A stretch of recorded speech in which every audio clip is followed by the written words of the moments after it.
Hai sahabat Midway, inilah Midway Tips, kiat-kiat dalam menjalani kehidupan sehari-hari berlandaskan ajaran Buddha. Yuk kita main tebak-tebakan. Apa yang punya banyak manfaat tapi jarang sekali orang melaksanakannya? Ayo, sahabat Midway, ada yang tahu? Kalau menurut Mimit sih, itu adalah meditasi. Seperti yang kita tahu, meditasi punya banyak manfaat. Tidak hanya sebatas kesehatan fisik kita, tetapi juga kesehatan mental. Selain menghilangkan stres dan membuat kita lebih rileks, beragam manfaat yang bisa kita peroleh.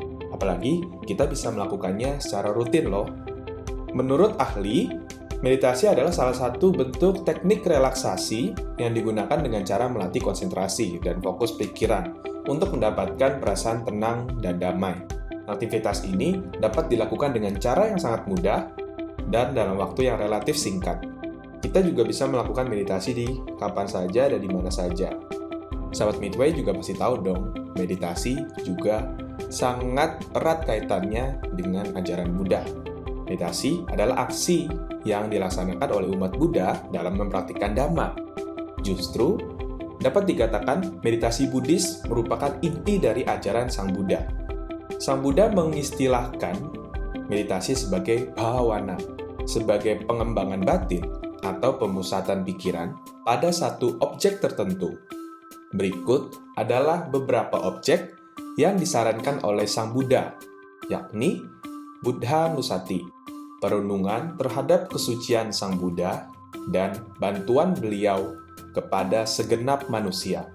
Buddha adalah guru junjungan kita, dan inilah yang menjadi kemudahan kita dalam hal bermeditasi.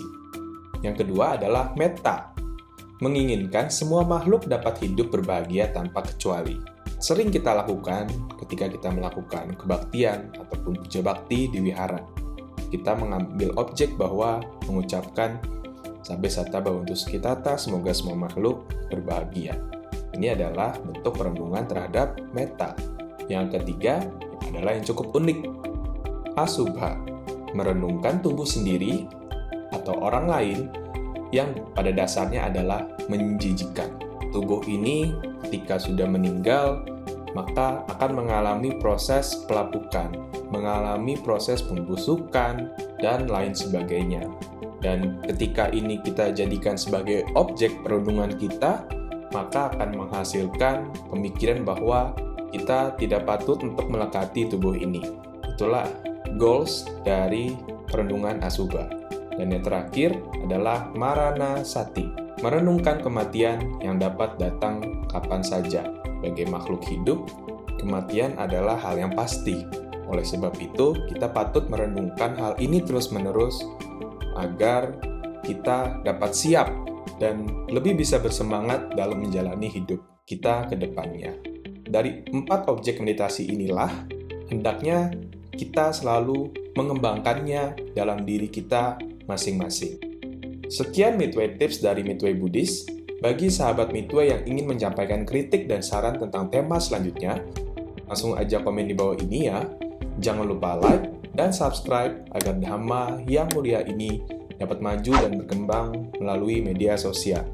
Salam bahagia selalu.